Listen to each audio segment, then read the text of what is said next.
নমস্কার, আমি ঋত্বিকা প্রসাদ। আমি বিধর্মী এক ছেলেকে বিয়ে করছিলাম। ছেলে মুসলিম ছিল, আমিও বিধর্মী হয়ে গেছিলাম। এখন আমি ধর্মান্তরিত হয়ে আমার ধর্মান্তরিত নাম দিয়েছিল খাদিজা আক্তার। এখন আমি ওই ধর্ম ত্যাগ করে আমি স্বধর্মে আসছি, স্বধর্মে থাকতে চাই, নিজ ধর্মে আমি আসছি। আমার স্বধর্ম, আমার সনাতন ধর্ম আমার কাছে সবচাইতে শ্রেষ্ঠ ধর্ম। কোনো ছেলের জন্য আমি আমার ধর্ম ত্যাগ করব না, আর করতে চাই না। যেই ভুল আমি করছিলাম, ওই ভুল আমি বুঝতে পারছি। এখন আমি স্ব ইচ্ছায়, কোনো কারোর প্ররোচনায় না, স্ব ইচ্ছায় আমি আমার ধর্মে ফিরে আসছি। আমি নিজ জিম্মায় কোর্টের মারফতে গিয়েছিলাম ওই ছেলের সাথে। এখন নিজ জিম্মায় আমি আছি। আমার বাবা মার সাথে আমার কোনো যোগাযোগ নেই। তারা নানা ধরনের মামলা দিতেছে, অনেক হাঙ্গামা করতেছে আমার বাবা মার সাথে। আমার বাবা মাকে অনেক হয়রানি করতেছে, অনেক হয়রানি স্বীকার করতেছে। আমার বাবাকে কেন এরকম করতেছে? আমার বাবা একজন স্কুলের শিক্ষক। আমার বাবার সাথে তারা এরকম করতেছে, তারা অনেক অন্যায় করতেছে। আমি লোক ফর্ম মারফতে জানতে পারছি আমার বাবাকে নাকি বাসা থেকে তুলে নিয়ে গেছে, আমার বাবাকে জেলে আটকিয়ে রাখছে। এইসব করার কি মানে? আমি আইনিভাবে স্ব ইচ্ছায় ওই ছেলেকে ডিভোর্স দিয়েছি। কেন ডিভোর্স দিয়েছি? কারণ ওই ছেলের সাথে থাকার কোনো ইচ্ছাই আমার নেই।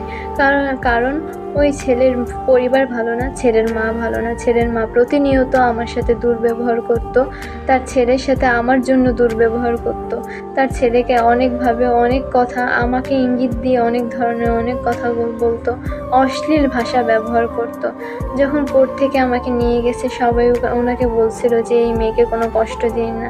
সে সবার সামনে অঙ্গীকার করছে যে আমাকে কোনো ধরনের কোনো কষ্ট দিবে না। কিন্তু তারপরও বাসায় নিয়ে যাওয়ার পরে, কিছুদিন যাওয়ার পরে সে নানা ধরনের নানা দুর্ব্যবহার, অত্যাচার অনেক কিছু করছে। তারা আমার বাবা মার নামে অপহরণের মামলা দিছে। কোনো ধরনের কোনো অপহরণ না, আমি নিজ ইচ্ছায় নিজ জিম্মায় আমি চলে আসছি। আমি আমার বাবা মার সাথে এই পর্যন্ত কোনো যোগাযোগ রাখিনি। আমার বাবা মার সাথে আমার কোনো যোগাযোগ নাই। আমি নিজ জিম্মায় আছি, আমি যেখানেই আছি আমি নিরাপদ আছি। আর আমার বাবার মাকে যে হয়রানি করতেছে, এটা খুব অন্যায় করতেছে তারা। আপনারা তাদের বিরুদ্ধে আইনি ব্যবস্থা নেন, না হলে আমি তাদের বিরুদ্ধে আইনি ব্যবস্থা নিতে বাধ্য হব। এই পর্যন্ত কিন্তু আমি কোনো ধরনের কোনো আইনি ব্যবস্থা নিইনি।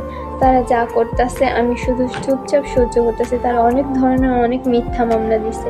তারা এই মামলাটা পর্যন্ত দিছে, আমি নাকি বিয়ের পর আমাকে নাকি তারা শাড়ি দিছে, স্বর্ণলো গয়না দিছে। তারা আমাকে একটা সুতাও দেয়নি। উল্টো আমার গলায় যে চেন থাকতো, আমার বাবা আমাকে এই কানের, আমার হাতের আংটি, আমার পায়ের নূপুর, গলা, আমার গলা খালি থাকতো দেখে আমার বাবা আমাকে গলার চেন বানিয়ে দিয়েছিল।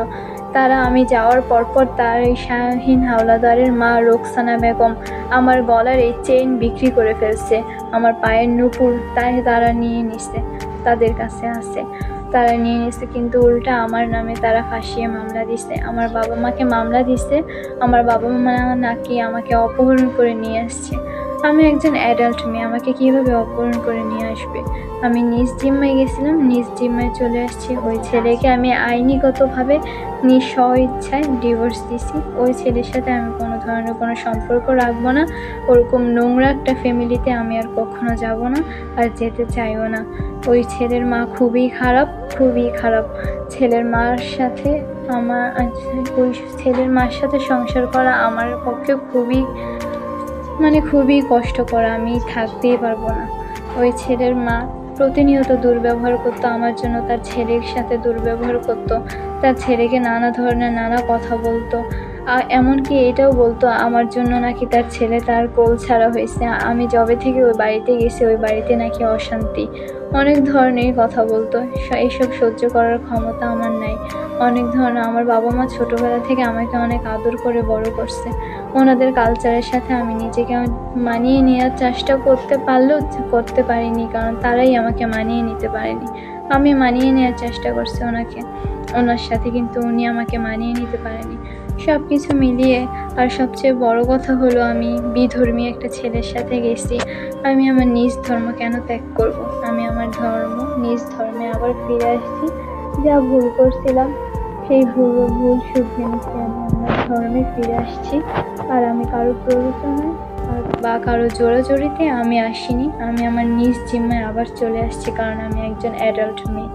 আমি কোর্টের মারফতে নিজ জিম্মায় গেছিলাম, আবার এখন আমি নিজ জিম্মায় চলে আসছি। আমি যেখানেই আছি সেফ আছি।